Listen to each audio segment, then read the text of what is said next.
안녕하세요. 영양사 국가고시 급식관리 강의 이유정입니다. 급식관리 과목은요, 4개의 챕터로 되어 있습니다. 급식관리, 첫 번째 챕터인 급식관리, 그리고 두 번째는 이제 인사관리, 그러니까 급식관리, 인사관리, 또 급식경영, 구매관리 이렇게 4개의 챕터로 되어 있어요. 그래서 전반적으로 급식과 관련된 부분만 나오는 것이 아니라 급식에 관여한 이제 인사, 그러니까 노무 관리에 대한 부분도 우리가 공부를 할 거고요. 그리고 급식은 관리만 하는 것이 아니라 그 영양사가 되었을 때 경영하는 주체이기도 합니다. 그래서 급식 경영에 대한 부분과 물품을 구매하고, 그러니까 식재료를 구매하는 구매 관리에 대한 내용까지 전반적인 급식 관리에 대한 부분을 살펴보도록 하겠습니다. 첫 번째 챕터는요, 우리 급식관리 과목의 꽃이라고도 할 수 있는 급식관리 챕터예요. 이 급식관리 챕터에서는 오늘 학습할 부분들이 단체급식이 무엇인지, 단체급식과 이제 일반 음식점은 어떻게 다른지에 대한 기본적인 개념과, 그리고 단체급식은 이제 영양사라는 관리자가 운영을 하죠. 그래서 단체급식을 어떻게 운영하는지, 또 영양사가 하는 업무나 직무가 무엇인지에 대한 기본적인 내용들을 볼 거고요. 단체급식 제도가 급식 체계별로, 즉 생산 과정의 흐름에 따라서 4개로 구분해 볼 수 있어요. 그 체계에 대한 부분들, 장점이라든지 단점 구분하는 부분, 우리 키포인트 딱 잡아가지고 개념 정리하는 시간 갖도록 하겠습니다. 네, 1번 네모 박스에 정의가 나오죠. 1번 가로에 단체급식의 정의와 목적. 이 단체급식의 정의와 목적에서는요, 여러분들께서 아셔야 할 키워드가 있어요. 일단 비영리를 목적으로 합니다. 그러니까 수익을 추구하는 것이 아니라, 그러니까 영리를 목적으로 하는 것이 아니라 비영리를 목적으로 해서요, 특정 다수인, 반대로는 이제 불특정이겠죠. 누가 올지 모르는 게 아니라 특정된 이제 다수인들에게 계속적으로 음식을 공급을 하게 되는데, 그 급식시설이 기숙사, 학교, 병원, 그 밖에 후생기관 등의 급식시설로 식품위생법에서는 상시 1회 50인 이상에게 식사를 제공하는 급식소를 의미를 하게 됩니다. 이 식품위생법은요, 제2조에 이런 부분들이 규정이 되어 있고요. 식품위생법에서는 상시 1회 50인 이상에게 라고 되어 있는데, 산업체 같은 경우에는요, 산업체는 조금 범위가 넓어요. 러프하다라고 보시면 될 것 같아요. 산업체는 100인 이상입니다. 아래쪽에 산업체 100인 이상.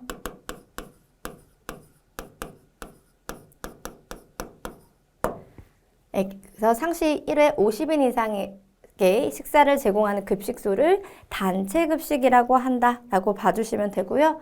이제 키포인트로 보셔야 될 부분을 정해드리면, 비영리를 목적으로 특정 다수인에게 계속적으로 한 번만 제공하는 것이 아니라 두세 번 제공하는 것이 아니라 계속적으로 식사를 제공하는 것. 이때 이제 상시 50인 이상이 되어야 된다라는 부분이죠. 그래서 이제 비영리를 목적으로 특정 다수인에게 계속적으로 식사를 제공한다. 특정 다수인은 1회 제공할 때 상시 1회 50인 이상. 1회 50인 이상.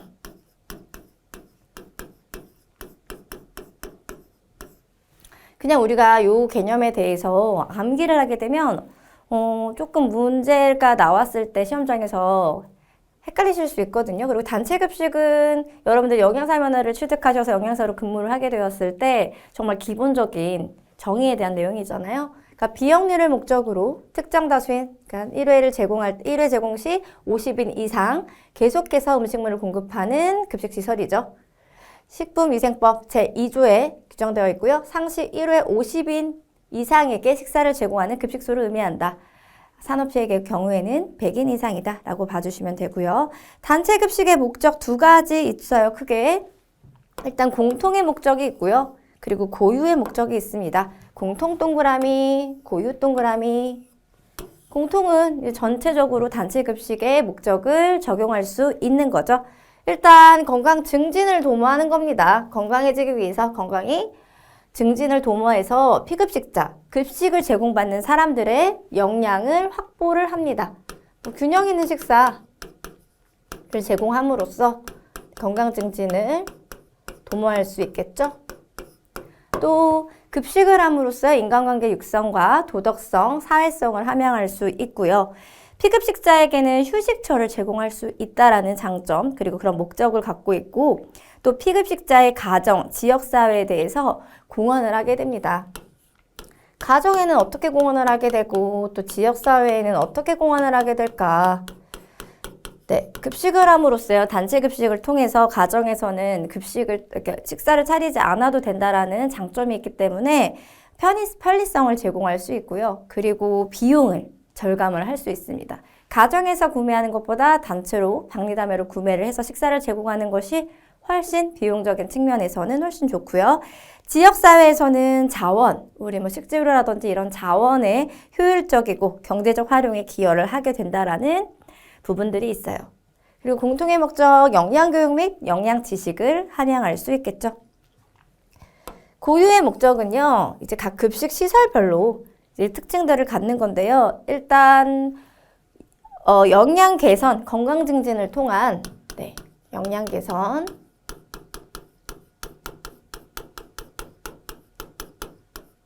건강 증진을 통한 각 급식 시설별로 산업체급식이죠. 학교급식, 아동복지시설, 병원급식, 사회복지시설 이렇게 각 급식처별로 영양개선 건강증진을 통한 산업급식은 효율적인 생산성을 향상시키는 것, 그리고 복리후생에 이바지를 할 수 있다라는 목적을 갖고 있고요. 학교급식은 바람직한 식습관 형성에 이바지를 하게 됩니다. 학교에서 친구들이랑 관계를 맺으면서 급식을 먹음으로써 편식 같은 것도 교정이 되는 부분들이 있고요. 다른 친구가 먹는 모습을 보고 내가 싫어했던 음식을 도전해 볼 수 있다라는 그런 식습관 형성에 이바지를 할 수 있고요. 그뿐만 아니라 심신의 발달에도 도움이 됩니다. 몸과 마음의 발달에도 도움이 되는 부분들이 있고요. 그리고 식습관 지도 등 교육활동에 효과가 있고요. 아동복지시설에서는요, 신체적, 정신적, 심신을 건전하게 육성을 할 수 있고, 병원급식은 그 주체가 환자이기 때문에 환자의 쾌유를 촉진할 수 있고, 사회복지시설 같은 경우는 가정적인 분위기를 조성해서 즐거운 식사를 제공할 수 있습니다. 이렇게 우리 단체급식의 공통의 목적과 고유의 목적을 살펴봤고요. 옆쪽에 팁 부분 보면 일반 식당이 나와 있어요. 일반 식당이라고 한다면 호텔, 외식업체 등에서는 우리 불특정 다수인을 대상으로 하게 됩니다. 그러니까 일반 식당은 단체급식일까요? 아닐까요? 라는 궁금증을 갖게 되었을 때 우리 단체급식을 의미하는 것, 정의를 볼 때 비영리를 목적으로 특정 다수인에게 계속적으로 식사를 제공한다고 했죠. 근데 일반 식당은요, 특정 다수인이 아니라 불특정 다수인이 이제 찾아옵니다. 즉, 불특정 다수인을 대상으로 하기 때문에 단체급식에 속하지 않는다라는 부분. 그래서 단체급식의 정의, 개념에 대해서 정리를 잘 해두셨다면 이렇게 일반 식당이 단체급식에 해당되지 않는다라는 부분 바로 파악하실 수 있으실 거라고 생각을 해요. 다음 이제 단체급식의 특성입니다. 단체급식은요, 우리 영양사라는 관리자가 운영을 하죠. 그래서 영양사 면허를 지금 취득하기 여러분들 학습하고 계신 거고요. 영양사라는 관리자가 운영을 하고 단체급식이죠. 규모가 굉장히 큽니다. 규모가 크고요. 짧은 시간에 다량의 식사를 공급하기 위해 모든 작업이 체계적으로 진행이 됩니다. 그러니까 가정에서 식사를 만드는 것과는 정말 다르게요. 다량으로 음식을 공급을 해야 되기 때문에 게다가 또 짧은 시간에 제공을 해야 되죠.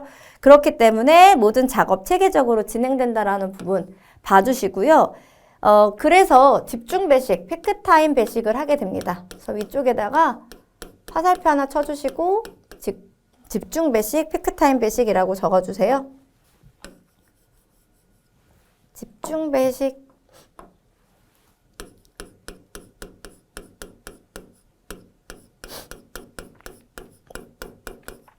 피크타임 배식. 단체 급식 같은 경우는 또 주로 셀프 서비스가 많아요. 셀프 서비스가 많고 뒤쪽에 셀프 서비스 더 구체적으로 볼 겁니다. 단시간에 집중해서 식사를 하고요. 메뉴가 날마다 변해요. 똑같은 고정 메뉴보다는 단체 급식 좀 주기적으로 변화하거나 변동 메뉴를 취하게 되고요. 기호에 맞고 또 영양가가 있는 음식을 조리하게 됩니다. 하지만 이 단체 급식이다 보니까 규모가 크다 보니까 대규모로 식중독 발생의 위험이 있기 때문에 우리가 유념해서 봐야 될 부분들이 위생상의 안전을 고려해야 된다는 부분이죠. 자, 단체 급식의 특성까지 여러분들께서 보셨고요. 이제 단체 급식의 문제점 및 개선 방안에 대해서 이어서 보도록 하겠습니다. 단체 급식의 이런 장점도 있고 고유의 목적이라든지 여러 가지 특성들이 있는데 그 중에서도 문제점으로 볼 수 있는 부분이 기역부터 미음까지 나와 있고요. 그래서 문제점, 기역부터 미음까지는 이렇게 묶어주시고요. 대신에 이렇게 2번 동그라미에 개선 방안이 있기 때문에 같이 연결해서 봐주시면 되겠습니다. 일단 기역 동그라미에 나오는 부분이 영양 문제예요. 영양 문제의 영양 동그라미. 우리가 영양가 산출을 잘못했을 경우, 네, 그리고 기초조서가 불충분할 경우, 기초조사 충분하게 해야 되는데 충분하지 못할 경우에는요, 집단 전체의 영양 저하 현상이 생길 수 있습니다. 그래서 아무나 이런 단체 급식을 관리하는 것이 아니라 영양사가 지금 이렇게 면허를 취득해서 관리를 하게 되는 거죠. 그래서 영양가 산출을 잘못할 경우, 기초조서가 불충분할 경우 집단 전체에 그 영양 저하 현상이 생길 수 있습니다. 그 니은 동그라미에 위생 문제, 단체 급식의 문제점으로 볼 수 있는 거 위생 문제도 있어요. 우리 앞쪽에서 단체 급식의 특성 중에는 대규모 식중독 발생 위험이 있다라고 되어 있었죠. 대규모 급식이기 때문에요. 종업원 위생교육과 시설 및 기기 등의 위생관리가 잘못될 경우 위생사고가 발생하기 쉽습니다. 즉, 대량 식중독이 발생하기 쉬워요. 대량 식중독이 발생하기 쉬워요.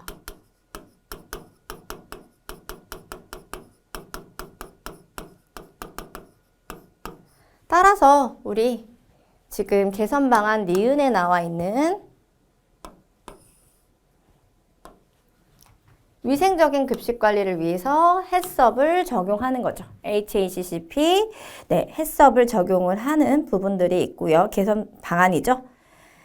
디귿 동그라미의 비용 문제. 급식비를 줄이기 위해서, 네, 급식비를 줄이기 위해서 인건비, 시설비를 줄이게 되면 급식의 질이 저하될 수가 있다. 네, 비용 관련된 부분도 사실은 중요해요. 정해진 식단가에서 우리가 정해진 식재료비와 정해진 경비 이런 걸 통해서 급식을 운영을 해야 되는데 급식비를 줄이기 위해서 인건비, 시설비를 줄일 때 급식의 질이 저하될 수가 있다라는 부분들. 그래서 요거는 개선할 수 있는 방법이 기역에 있죠. 비용 문제는 기역. 개선 방안 기억해 보시면 경비를 절감하는 부분, 여건을 고려해서 대량 구매를 한다든지 특히 계절식품 같은 경우는 가격을 조금 더 저렴하게 구매를 할 수 있어요. 그리고 작업 분석을 하게 되면 이 부분도 우리 뒤쪽에서 같이 보게 될 텐데요. 인건비를 좀 절감할 수 있다라는 부분이 있죠. 그래서 무작정 시설비 인건비를 줄이는 것이 아니라 경비 절감할 수 있는 방법들을 좀 모색해서 절감하는 것이 필요하다라는 부분이고요. 그리고 리을 동그라미에 심리 문제가 있죠. 심리 동그라미. 가정식에 대한 향수로 급식에 적응을 못하는 경우 또 개인의 기호성 성향을 무시한 채 실시되는 획일적인 단일 식단이 문제가 돼요. 그래서 심리적인 문제가 있을 때는 요거 디귿과 리을 아래쪽 개선 방안 디귿 리을에서 봐주시면 기호도를 측정하기 위해서 기호도를 충족하기 위해서 단일 식단을 계속해서 획일적인 단일 식단을 제공하는 것이 아니라 식단을 선택할 수 있는 식단 선택제를 도입한다든지 지속적으로 메뉴를 개발하는 부분들을 통해서 이러한 심리 문제를 충족시킬 수 있고요. 변화시킬 수 있고 또 가정식에 대한 향수가 있다라고 한다면 가정식과 같은 분위기를 연출을 하는 거죠. 그래서 시설도 깨끗하게 좀 유지를 함으로써 이러한 문제점을 개선할 수 있다라는 부분이 있고, 그 다음 미음 동그라미에 시간과 배식의 문제가 있습니다. 시간도 한정적이고요. 짧은 시간 안에 다량의 음식을 공급을 해야 돼요. 여기 정해진 짧은 시간 내에 다량의 음식을 준비해야 되는 그런 제한이 있기 때문에 사실은 다양한 메뉴 개발을 하려고 하더라도 쉽지가 않습니다. 그리고 또 조리한 다음에 배식 시간이 있기 때문에 그 조리하고 배식이 바로 이루어져야 되는데 다량으로 조리를 해서 배식을 하다 보니까 품질이 저하될 수 있다라는 단점들이 있을 수 있어요. 그래서 이거는 어떻게 또 우리가 개선할 수 있냐면 분산조리, 분산배식을 하는 거죠. 분산조리, 분산배식. 분산조리라고 하는 거는 우리 옆에 팁에서 또 보기는 할 텐데 한 번에 대량으로 조리를 하면은 뭐 생채소라든지 무침류 같은 경우에는 굉장히 좀 식감이라든지 신선도가 저하될 수 있다는 단점이 있어요. 요거를 한 번에 대량으로 조리하는 것이 아니라 배식 시간이 있다라고 한다면 배식 시간에 맞춰가지고 일정량씩 나누어서 조리를 하는 거예요. 그러면 피급식자는 음식을 아무래도 더 맛있게 제공받을 수 있다라는 장점이 있죠. 그래서 음식과 맛에 그리고 품질을 유지할 수 있다라는 장점이 있고요. 그 외에도 이제 우리 안 본 부분이 개선 방안에는 정기적인 모임을 개최를 하는 겁니다. 정기적인 모임을 개최해요. 급식관리 개선을 위해서 이러한 문제점 같은 것들을 개선을 위해서 경영자라든지 급식관리자, 급식 담당자가 모여서 의논을 하다 보면은 좋은 방향으로 우리가 개선할 수 있는 부분들을 집단지성에 힘을 발휘해서 찾아낼 수 있을 것 같고요.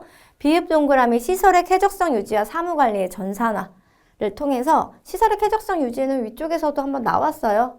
분위기 연출하는 거. 또 사무관리도 전산화 한다면은 사실은 이런 단식급식의 문제점들을 좀 개선할 수 있다라는 부분들을 보실 수 있었습니다.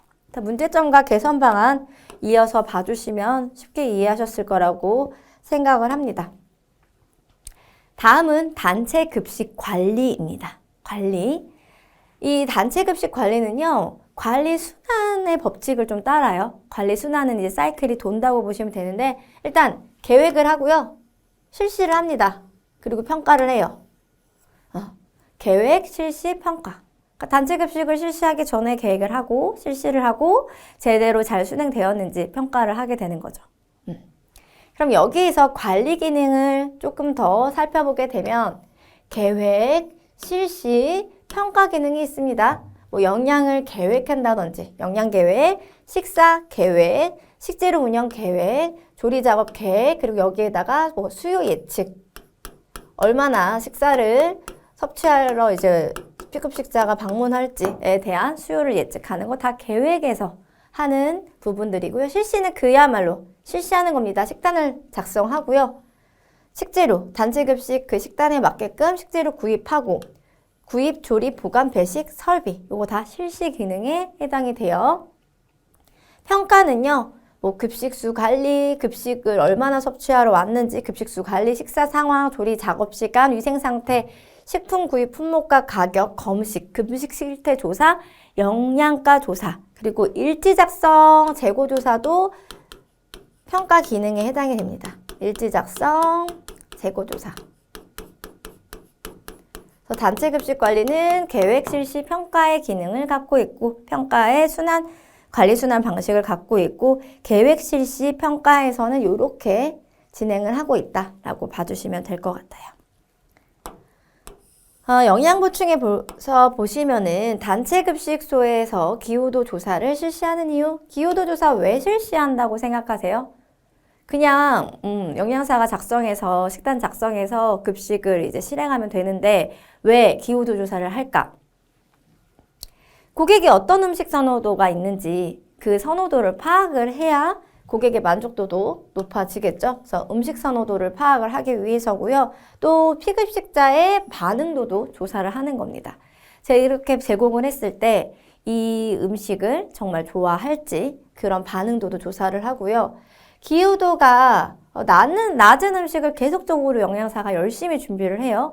근데 이제 피급식자는 그 음식이 별로예요. 이럴 경우에는 내가 식사를 하다가도 잔반량이 엄청나게 발생을 하겠죠. 그러니까 영양사로 근무를 하시게 된다면 이제 잔반을 내는 그 퇴식 후에 가셔서 오늘의 급식이 어땠는지를 좀 판단을 하실 수가 있어요. 잔반량을 측정하면 되는데 그 식판에 이제 각각의 이제 피급식자들만의 패턴도 있겠지만 퇴식 후에 오는데 싹 비어서서 오는 경우가 있어요. 뭐 수다날 같은 경우 수요일은 다 먹는 날에서 기후도에 맞는 식사들을 좀 제공할 때가 있잖아요. 학교든 산업체든. 근데 그런 급식을 제공을 했을 때 잔반량이 많다라는 거는 그날의 기후도가 좀 좋지 않았다. 그러니까 피급식자의 반응도를 조금 파악할 수 있는 부분이기도 하죠.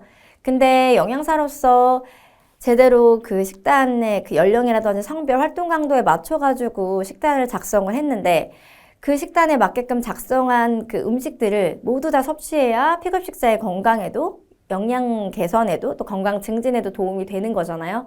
근데 그렇게 섭취를 하지 않고 잔반량이 많다라는 거는 그날 그만큼 섭취를 하지 못했다라는 거기 때문에 사실은 피급식자에게 좋지 않고 영양사로서도 오늘 뭔가 좀 부족한 부분이 있었구나 이렇게 파악할 수 있는 부분이기도 해요. 그래서 단체 급식에 있어서 기후도 조사 실시하는 거 굉장히 중요하고요. 그렇게 실시를 하는 이유들이 이렇게 나와 있다라는 거 보시면 되겠습니다. 그래서 잔반량이 있고 잔식량이 있는데요. 잔반량은 식판에 나온 걸 남긴 양이고요.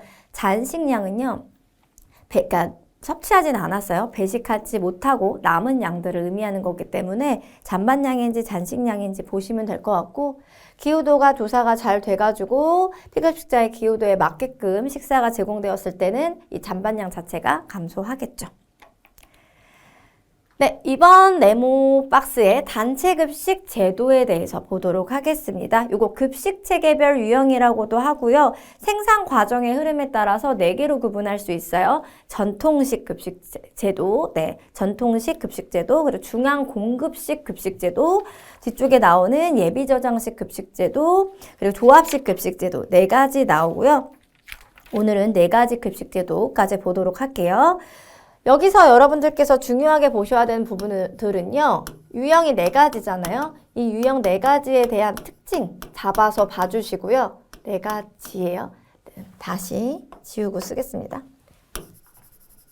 4가지에 대한 특징 잡아서 봐주시고요. 장단점이 있어요. 장단점에 대해서도 특징을 잡아서 봐주시면 기억이 나실 거예요. 그러니까 무작정 4가지 제도를 외우시기보다는 꼬리에 꼬리를 물듯이 이렇게 사고를 확장해 가신다면은 굉장히 쉽게 기억이 나실 거예요. 일단 전통식 급식 제도라고 되어 있죠. 전통식이라는 이름에서 느껴지는 바처럼 가장 오래된 급식 제도가 전통식 급식 제도입니다. 네. 그래서 대부분 단체 급식에서 사용을 하게 되고요. 여기서 기억을 하셔야 될 거는요. 일단 가장 오래된 형태다. 그리고 전통식 급식 제도는 인건비가 좀 많이 든다. 인건비 부분을 중점적으로 봐주시면 돼요. 그래서 일단 식재료를 가지고요. 전통식 급식 제도는요. 식재료를 가지고 음식을 생산합니다. 음식을 생산을 해요. 그 다음에 보관을 하게 되는데 일단 뭐 냉장 보관할 수 있고 온장 보관할 수 있어요. 냉장 보관하는 건 뭐 냉장 보관, 또 온장 보관하는 건 온장 보관했다가 배식을 하는 거예요. 식재료를 가지고 음식을 생산해서 냉장 보관했다가 온장 보관해야 되고 온장 보관했다가 배식을 하는 형태예요. 그래서 한 주방에서 한 주방 동그라미 모든 음식 준비가 이루어져 같은 장소 동그라미 같은 장소에서 소비되는 제도로서 생산 과정에서부터 소비되는 시간이 짧다까지 밑줄을 쳐주세요. 생산 과정에서 소비되는 시간이 짧다. 즉, 요 말은요. 생산, 소비, 분배가 같은 장소에서 연속적으로 이루어진다는 말이에요. 지금 보면 뭐 운송의 과정도 없고요. 뭐 저장의 과정도 없죠. 식재료를 가지고 음식 생산을 해서 냉장, 온장 보관했다가 배식하는 형태가 바로 전통식 급식 제도입니다. 그냥 한 주방에서 그냥 연속적으로. 그래서 생산 과정에서 소비되는 시간까지의 시간이 짧다. 즉 생산 분배 서비스가 같은 장소에서 연속적으로 이루어진다. 전통식 급식 제도입니다. 장점은요. 우리 가격 변동이 심할 때라든지 계절적인 요인을 받을 때 더욱더 유리하다라는 장점이 있고요. 또 니은 동그라미의 피급식자를 쉽게 만족시킬 수 있도록 음식을 조리할 수 있습니다. 그리고 식단을 작성할 때 탄력성이 있는 거죠. 즉, 이 디귿에 있는 내용이 또 기역 니은에 있는 내용의 연결고리라고 보시면 돼요. 식단을 작성할 때 탄력성이 있어서 음식의 개성을 살릴 수 있고요. 배달 비용을 줄일 수 있다. 즉, 운송 비용 없잖아요. 운송하는 과정 없잖아요. 배달 비용 줄일 수 있다. 또 저장하는 과정 없죠. 저장 비용 줄일 수 있습니다. 또 미음 동그라미 관리자에 의해서 메뉴, 레시피, 상품이 결정되므로 질이 좋다. 그쵸? 비읍 동그라미 배식 직전에 음식이 준비되므로 배식 직전에 음식이 준비가 되죠. 준비되므로 관능적, 영양적 품질이 좋음. 네. 그래서 결국에는 배식 직전에 음식이 준비된다. 배식 직전에 음식이 준비된다. 요 말은요. 생산 과정에서부터 소비되는 시간이 짧다. 생산 과정에서부터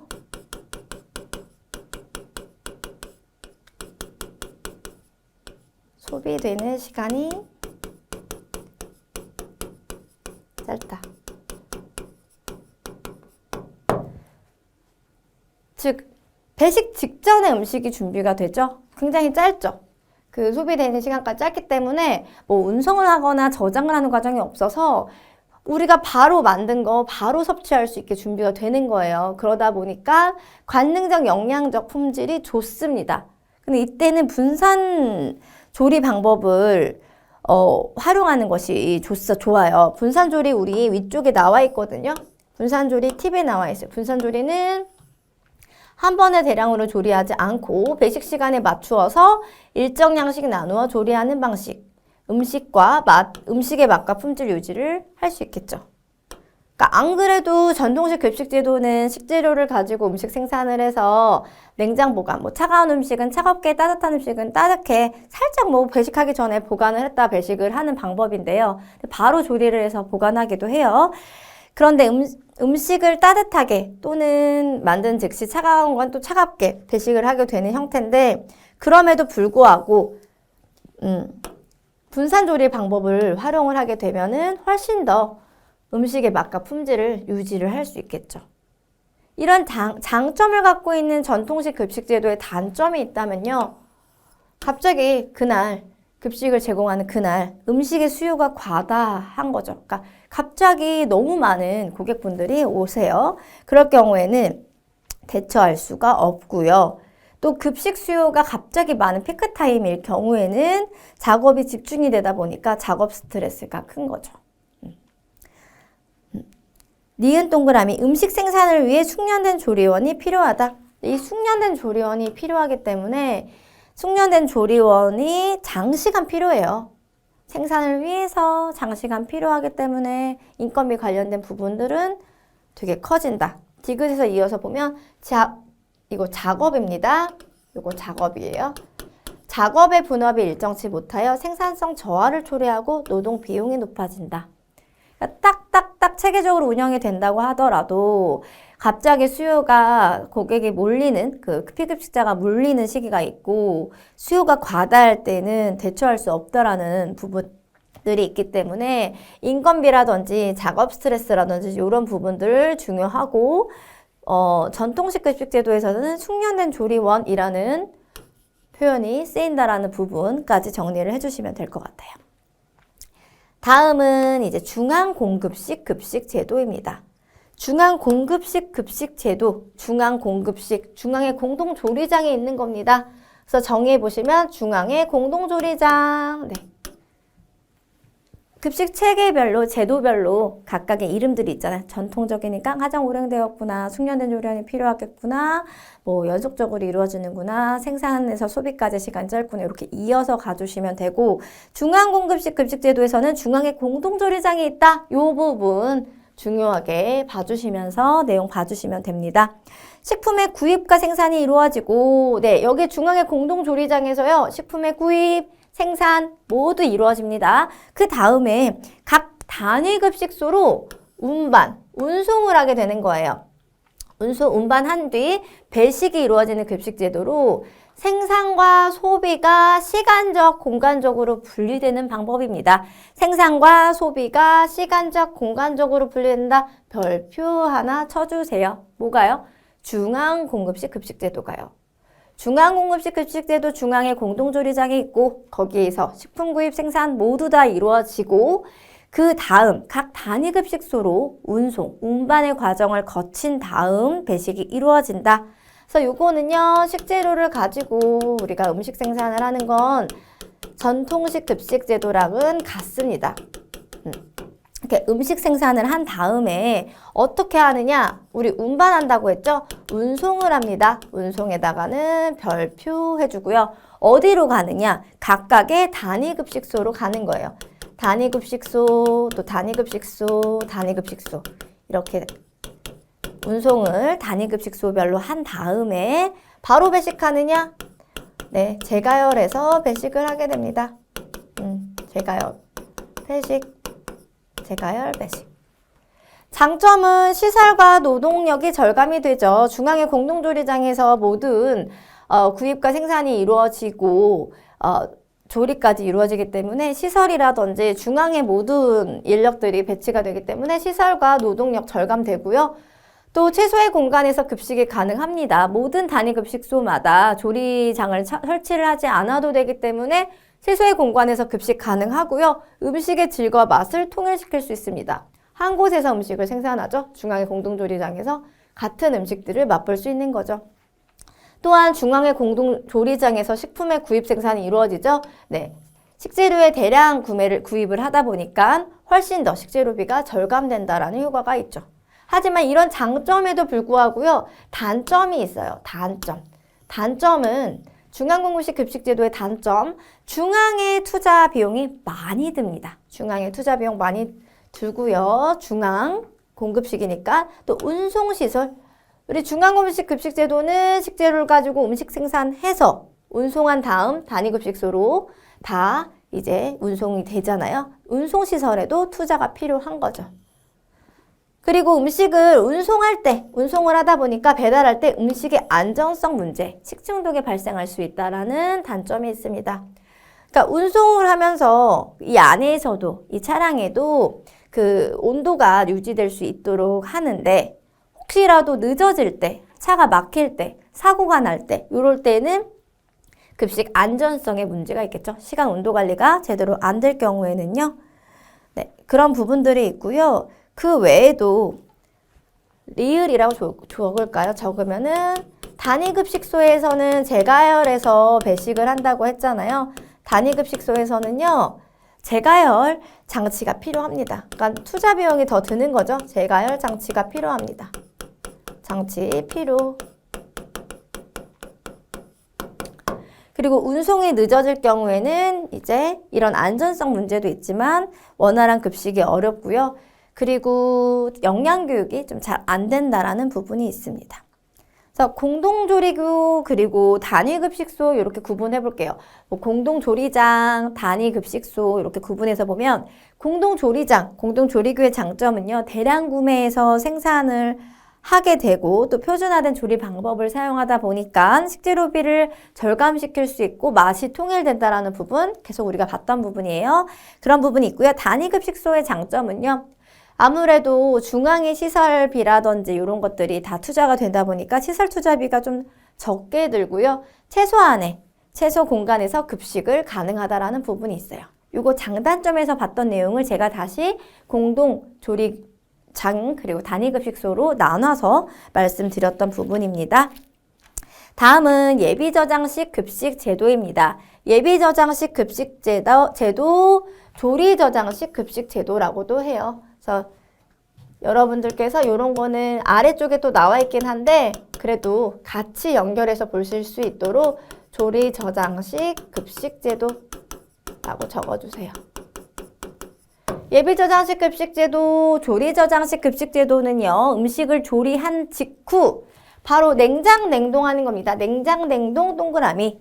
냉장 및 냉동해서 얼마 동안 저장한 후에 저장했다가 저장 밑줄 데워서 동그라미 데워서 급식하는 방법으로 조리저장식 급식제도라고도 한다. 네, 예비저장식 급식제도, 조리저장식 급식제도라고 기억을 하시면서 기내식 기억하시면 돼요. 비행기 탔을 때 나오는 식사, 기내식. 요거는요, 생산과 소비가 생산은 이때 했지만 소비는 또 이때 되는 거죠. 시간적으로 분리가 된 거예요. 시간적으로 분리. 중앙공급식 급식제도 같은 경우는 시간과 시간적, 공간적으로 분리가 되었다면 요 예비저장식 급식제도는 조리한 직후 냉장 냉동했다가 저장한 다음에 데워서 필요할 때마다 급식하는 거기 때문에 생산과 소비가 시간적으로 분리됐다라고 봐주시면 될 것 같아요. 그래서 이것도 우리가 보면 식재료를 가지고 음식을 생산을 합니다. 여기까지는 똑같아요. 음식을 생산하고요. 그 다음에 냉장, 냉동 보관한다고 했는데 급속냉장 그리고 급속냉동 이렇게 급속냉장, 급속냉동 해가지고 보관을 하는 거죠. 냉장 보관, 저장을 하는 형태죠. 그 다음에 냉동 보관.